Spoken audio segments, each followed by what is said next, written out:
Support for this podcast comes from Blackline and U.S. Bank. CFO Thought Leader, episode 110. Hello, this is Deborah Herrera, CFO of Schwann's Consumer Brands, and you are listening to the CFO Thought Leader podcast.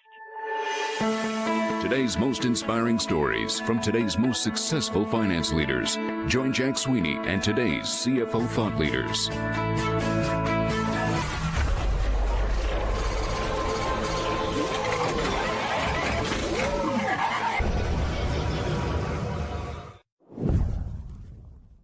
Many accounting and finance professionals are facing a sizable obstacle these days. In this age of data enlightenment, their financial close processes leave no time for data analysis, the very activity that opens the door to new opportunities and career advancement. Blackline has the answer. By automating, centralizing, and streamlining financial close operations, Blackline customer organizations are now ready for the data-centric world, allowing their finance and accounting professionals to open the door to new opportunities. To learn more, visit blackline.com/CFO. Hello and welcome to CFO Thought Leader. Our guest today is Moazzam Ali Shah, CFO of Gulf Union Foods Company of Riyadh, Saudi Arabia. We are excited to speak to Moazzam, who belongs to a distinguished and growing grouping of finance leaders that have built their careers globally. Moazzam's career stretches from the Middle East to the United Kingdom to America and Australia. We're catching up with Moazzam today at Gulf Union's headquarters in Riyadh after some extended travel. Moazzam, welcome. Hi, Jack. It's good to be here. So, we'd like to begin where we always do, which is finding out a little bit about you. We're quite interested in Gulf Union Foods, but let's start by discovering a little bit about your career and the milestones that led you to the CFO office. Yeah, sure. Jack, by profession, obviously I'm an accountant. I've done my CPA from state of Colorado in the U.S., and I'm a licensed CPA. Apart from that, I have also got credentials from the UK as well as Australia. I started my career with PricewaterhouseCoopers back in 1997 in Pakistan. Spent there 4 years.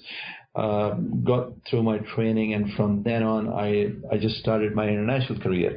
So on the international landscape, first I worked with a chartered firm based out in London. So that's where I worked for 2 years, and then from there I was hired by PricewaterhouseCoopers in New York. So those are the ones who actually took me to New York, where I worked for about 3.5 years. So while I worked with PwC, I did my CPA, got the license, and worked primarily in external auditing. So majority of my clients were FMCG, pharmaceuticals, higher education. I remember one of my favorite clients was actually Columbia University, which was a great place to work and great people to work with.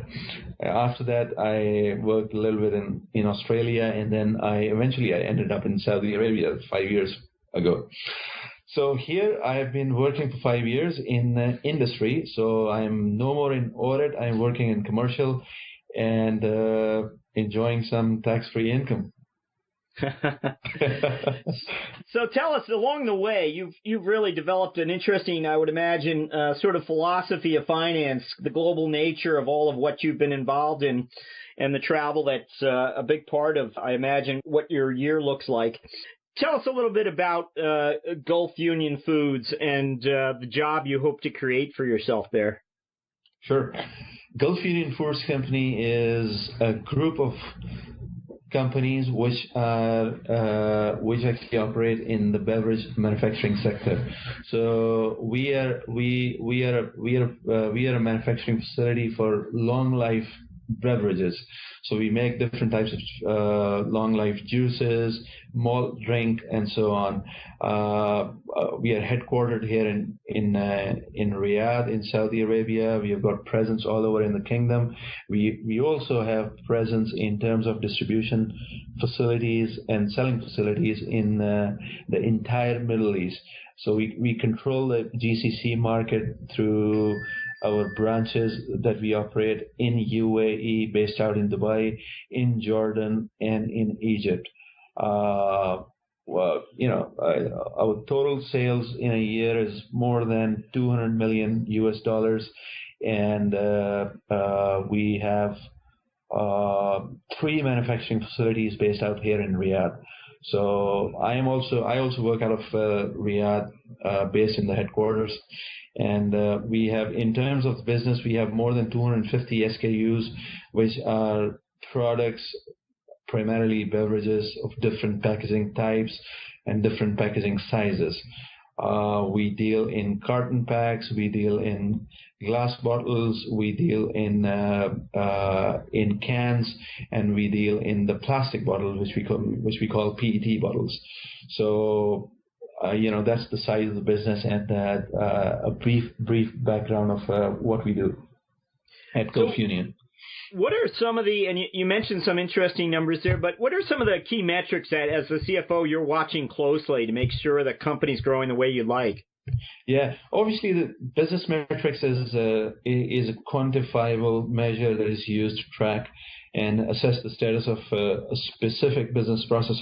So for us at Gulf Union, the key metrics when it comes to understanding the business, for me at least, is the control over our raw material prices, because being in the beverage industry, sugar is one of the key ingredients that we have, and sugar being traded in the commodity market internationally, fluctuating, and it can become a lifeline for this business. So the control over our raw material prices is definitely a key metric. Other than that, the supply chain and logistics cost and how to control it, how to benchmark it with the competitors, and how to control the supply chain and logistics cost is definitely an important metric. Machine utilizations, we have got more than 12 machines, which are the production lines for different packaging types and different sizes. So the machine utilization, the production losses associated to those machines are another key business metric. Our product mix and distribution mix is again a key factor in understanding the performance of our business, and it can actually swing our profitability upside and down if we don't manage it appropriately. So that is definitely something that's always there on the radar, and we monitor it very, very closely. Again, since we are in food industry, so quality related issues, consistent quality is definitely a key thing that we have to deliver at all times. So any quality related issues is definitely a key thing in our business. So these are some of the key things that you can say business metrics when it comes to assessing our performance or understanding our business. The beverage market, when you mention it, everyone, of course, thinks of the large soda companies, or, Coca-Cola and PepsiCo. Yeah. Are these your partners, or are these competitors, or in your part of the world, are they as dominant? And tell us about the competitive landscape there. Now, as far as the Coke and the Pepsi is concerned, obviously they are classified as a CSD business, and by CSD I mean carbonated soft drinks. So they are not classified as really juices. So they are carbonated soft drinks. We don't compete with them. It's a completely different market segment. And yes, they have their presence here in Saudi Arabia, and in the entire GCC as well. Now, what the market has seen lately is a shift in priorities or the liking of consumer. And what we have seen is the consumers are moving away from consuming CSDs, and they are preferring the long life of the fresh juices instead because of the health reasons, obesity and diabetes and so on. Now, in our industry segment, our competitors are names like Al-Marai, which operates here in Saudi Arabia and it's all over in the GCC in the Middle East. And we've got a couple of other names as well. Now, in terms of our market size and our market share, we are number 2 in the market. We don't compete with the companies or the beverage manufacturers who deal in fresh juices. We actually deal strictly in the long life juices, and the shelf life of our product is between 9 and 10 months. So in our niche market or in our industry sector, we are, in terms of the market size, we are number 2 here in Saudi Arabia. Let's find out a little bit about your finance team. When you arrived there, were there certain finance positions that you wanted to fill immediately? When I actually stepped into my current role at Gulf Union as CFO, and this was my first time working in this position at any point in time in my career. So when I stepped into my current role, the finance organization was seen as a group of people who would just hide all day in the back office and process payments and expense claims and get the monthly financials out 20 days after the month end. So obviously, my philosophy of finance organization was completely different. What I wanted to create was to create a finance organization which could help in the decision support system, add value to the business, and be the prime business partner with the CEO. So that was my main objective when I stepped into my current role as CFO. Were there certain types of skills you were looking to bring into the finance team? Were there certain people you wanted to bring on board? When I started with Gulf Union, there was no ERP. Majority of the operations were recorded on manual basis in Excel worksheets. Now, as a real life example, the time when I took over, the entire finance organization did not have any clear demarcation of roles and responsibilities among the individuals. And most of them would do things on ad hoc basis. So the first thing I did was to split the finance organization into 3 broader divisions, i.e. I have a separate function for financial reporting, a separate function for treasury and cash management, a separate function for management reporting and planning. So then I identify the skill set of the individuals and place them into the right jobs in these 3 functions, and organize trainings wherever I thought they were required. Now, the result of this was a significant reduction of time that it would take to get the financials out at the month end, and also it improved the accuracy and reliability of the data produced by finance. Now, another important change that I would like to mention here is that I wanted to bring about within the company, a change in people's finance function. Now, historically, finance was viewed as a back office function with a handful of old school accountants and whose job was to annoy the rest of the company by asking trivial questions on their expense claim, or to get the historical financials out 20 days after the close of the previous month, when the information would be completely obsolete to be used for any corrective measures. My objective was clear. I wanted to change the impression of the finance from back office number crunchers to the valued business partner. Now, the priorities had to be changed from, as far as my staff was concerned. I had to change their priorities from merely transaction processing to decision support. So this is what we call the driving change part of the interview. And we're looking to see if you can share a time in your finance career when you had sort of an aha moment. And by that, we mean a moment of strategic insight that led you to drive change. within your organization? I think one of the key milestones that I have achieved in my career is directing an ERP implementation project. So I joined Gulf Union in 2012, and soon after I came in, the first assignment that I was handed over by my CEO was to plan, execute, and deliver an SAP implementation within the company. So now that was my first time running a project like that, and obviously I was a big advocate of having a computer-based reporting system within a business. But I didn't have, at that point in time, I didn't have an experience of running a project of that nature.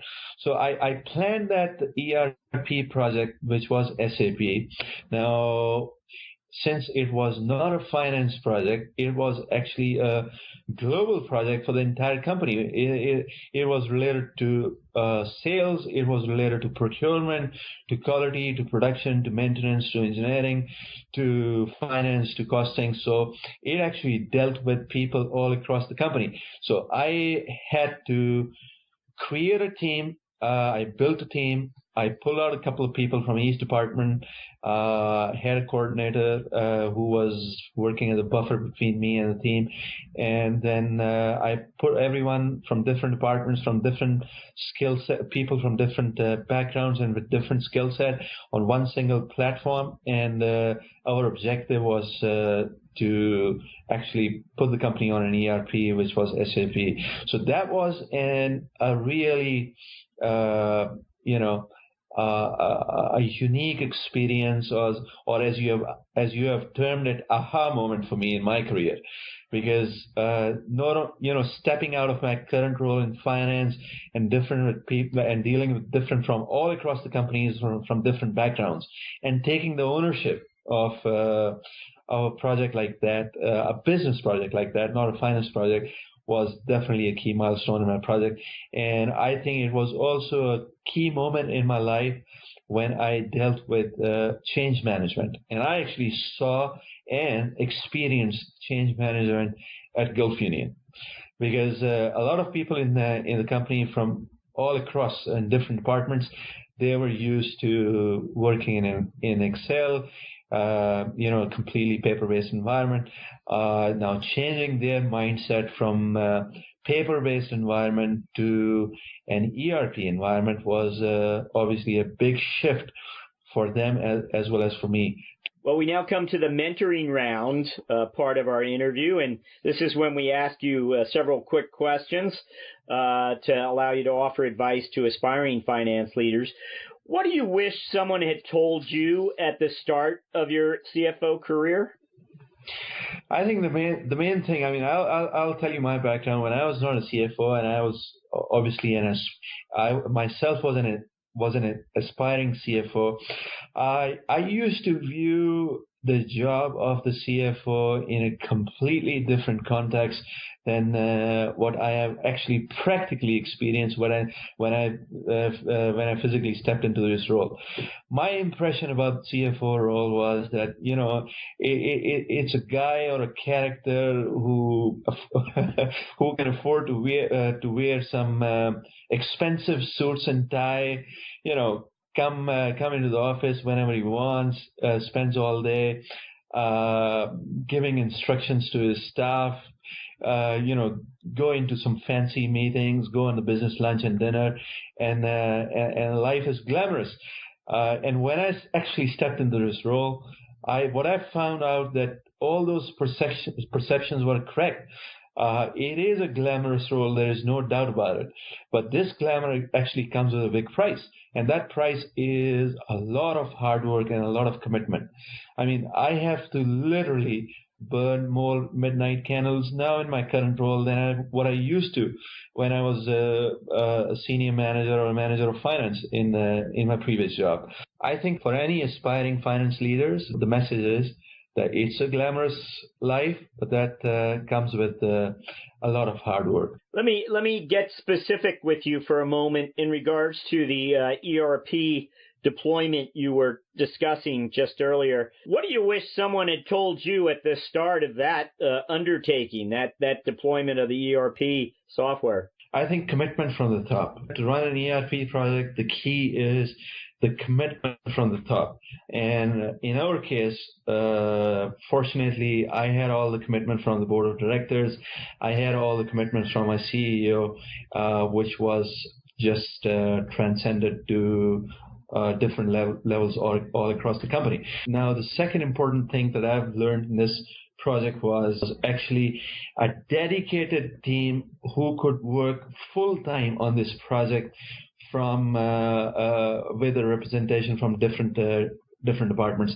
You cannot have people who are allowed to work on their day-to-day routine operations, and at the same time you expect them to work on SAP project. So what I did was I actually pulled a couple of people from each departments who were knowledgeable and who had the right skill set, and I just threw them into my team of the SAP implementation project, and they were 100% booked full time on the implementation. I mean, they were just relieved by their line managers of their day-to-day operational duties. So that was another thing. The third important thing in any ERP project is the data cleansing. The master data, which eventually gets uploaded in an ERP, has to be cleansed, because if that data is not cleansed, then it's, as they say, garbage in and garbage out. You don't have the right data in there, and the reports that you get out of the system is completely garbage. So right from the first day, I made sure that, our data was reconciled, our data was cleansed. Actually, there was a separate team that I hired. I outsourced this job to a third-party vendor, and they did this job for us, and it actually paid off. All right, I'll jump back to our mentoring questions then. What personal habit do you believe has contributed to your professional success? That's a very interesting question, and I'll try and give you an interesting answer. I think, if I try and evaluate myself as a CFO and think about my personal habit that has contributed to my professional success, then I think it's probably not my professional credentials and all the licenses that I have. Probably it's not a lot to do with my technical abilities. Obviously, these two things are definitely important to get your foot in the door.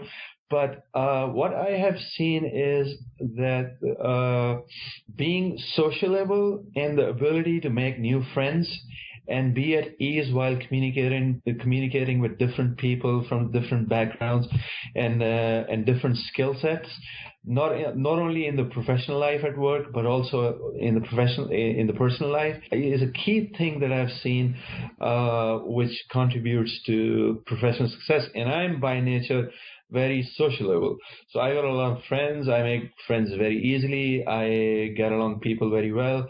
I hope others also think the same thing about me. I think this is one personal attribute of my personality, which has definitely contributed a lot in my professional success as a CFO.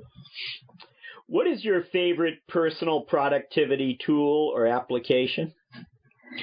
My personal productivity tool at work is a tool that we have developed as part of our SAP implementation project. And this is what we termed as the BI, which is business intelligence. Now, when I say business intelligence, it could be different applications, it could be different products. Now, this tool can work in isolation. However, we have actually gone one step ahead. And what we have done is we have actually linked this tool through Crystal reports, and we have developed our own dashboards. So I don't really have to go deep down into SAP system by using various transaction codes to drill down the data and to figure out the profitability of products and customers.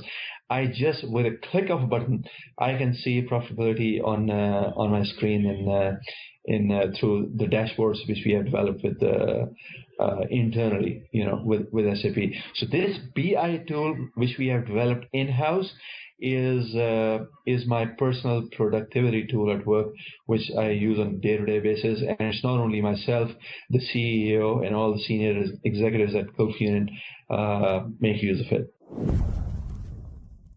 Thought Leader listeners, don't go anywhere. We have more of our interview after these words from our sponsor. You want smart, clear, and honest guidance to help you meet the financial goals of your middle market business. With U.S. Bank, you have a partner who will help you find the right solutions to help your organization reduce payment costs, enhance control, improve cash flow, and expand your spend visibility. U.S. Bank's dedication to making ethical decisions and doing the right thing is at the heart of what they do, and their efforts haven't gone unnoticed. They've been named a 2017 World's Most Ethical Company for the third consecutive year by the Ethisphere Institute. To learn more, visit uspayment.com/middlemarket. What is one thing that's really exciting you about finance and business right now? I think the key thing that I enjoy about working not only in finance but also working as a CFO is to be at the core of the decision-making process of any business. The CFO is the person who can actually translate business processes or operational strategies into numbers and tell them that, look, if you want to go ahead with this strategy, if you want to go ahead with a new project, these are the numbers that you're going to be looking at. So by nature of the job of finance, we are sitting right at the core of the decision-making process, and that's something that I really, really feel excited about working as a finance professional. CFO Moazzam Ali Shah, thank you for joining us on CFO Thought Leader. Thanks a lot, Jack. It was a pleasure talking to you.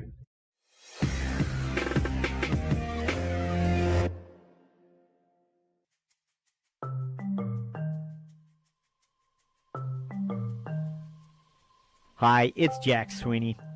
At CFO Thought Leader, we wanted to give you, the listener, some added clout when it comes to selecting next season's CFO guests. We call it Listener's Choice.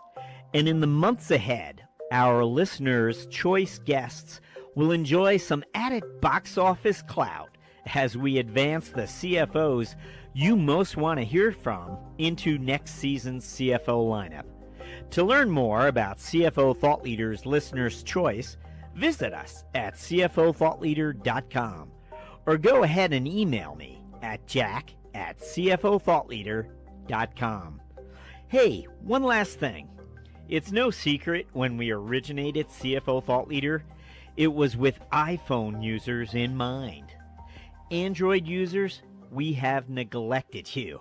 And so to make amends, we just released a CFO Thought Leader mobile app just for you. It's now ready for download on Google Play and Amazon Android markets. No matter what world you're part of, thank you for listening.